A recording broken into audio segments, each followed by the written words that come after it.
Bismillahirrahmanirrahim. Assalamu alaikum.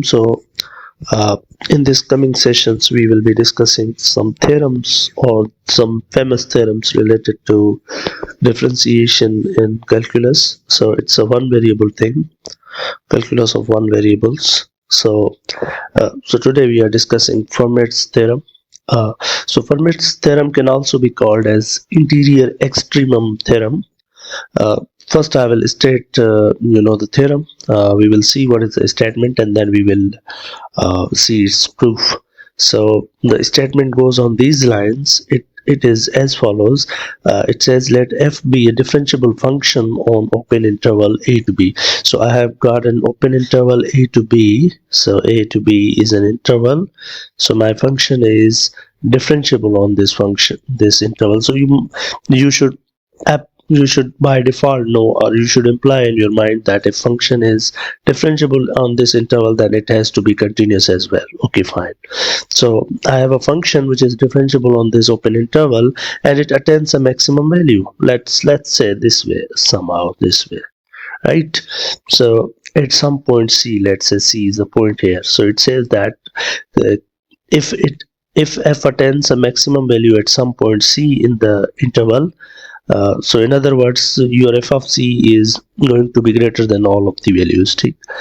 Then it says that f prime at that point, or the derivative at this point, has to be 0, has to vanish. So ये हम usually use करते रहते हैं while we compute the maximum or minimum values.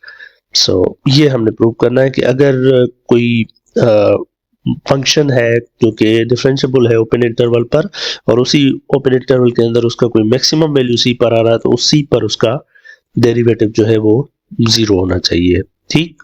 अच्छा, दूसरी बात कि ये जो रिजल्ट है, अगर यह मिनिमम वैल्यू होता तब भी ये ट्रू है. यानी कि अगर ये एफ ऑफ सी अगर मैक्सिमम आ रहा है तो वहां पर भी डेरिवेटिव 0 होगा. अगर ये मिनिमम होता तो वहां पर भी डेरिवेटिव इसका 0 होना है. Right. So let's talk about the proof. Okay, so I assume you know a little bit about real analysis. Let's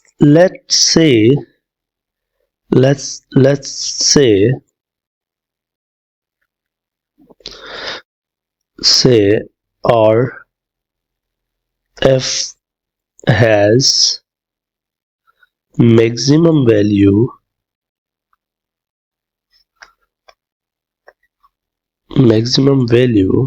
let's say our f has maximum value at c in a to b. So what does this mean? इसका मतलब है कि जो c पर function की value होगी वो बाकी सारी वैल्यू से बड़ी होनी चाहिए. Right. So I should write like in particular all x, right? So like for every x, right, in the interval a to b. Right. Now let me see this.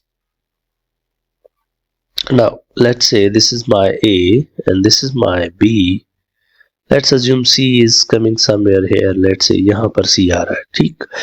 अब अगर इसी c के sufficiently close अंदर रहते हुए मैं यहाँ पर एक वैल्यू लेता हूँ c plus h, right? What will happen then? So अबे वो जो h है वो पॉजिटिव भी हो सकता है, नेगेटिव भी हो सकता है. It can be positive as well as can be negative. ये इस साइड भी जा सकता है, इस साइड भी जा सकता है. ठीक.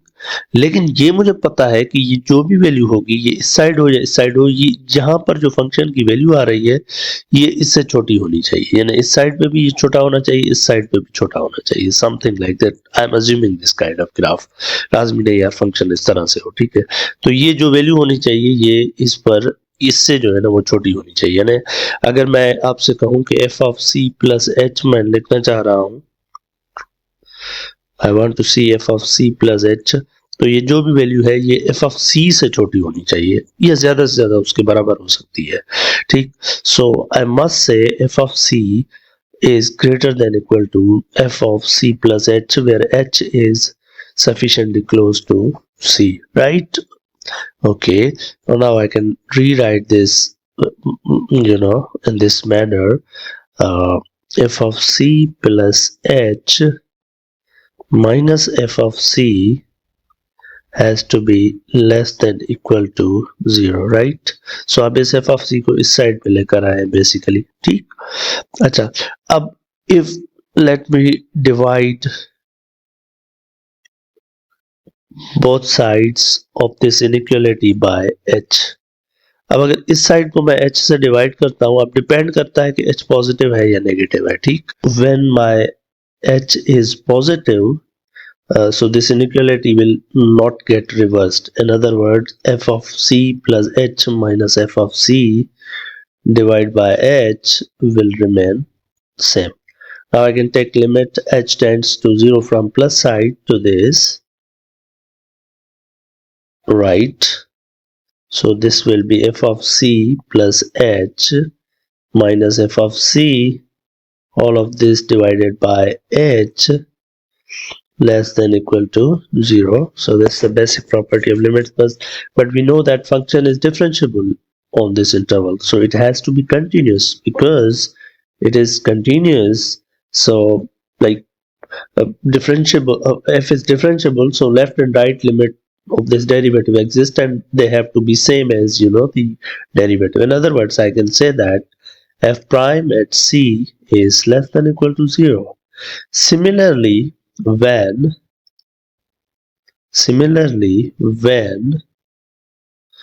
my h is negative, this inequality gets reversed. F of c plus h minus f of c, and this will be giving me greater than equal to 0. Divide by h. When I divide it by h, then it will give me greater than equal to 0. Now I will take the limit, but this time my limit will be h tending to 0 from negative side.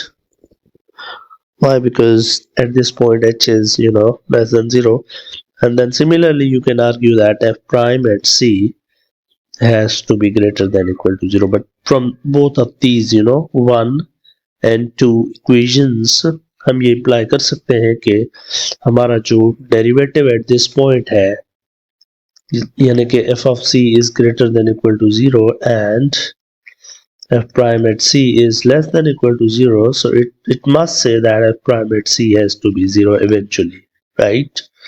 So this gets proved. This gives me the proof for the interior extremum theorem.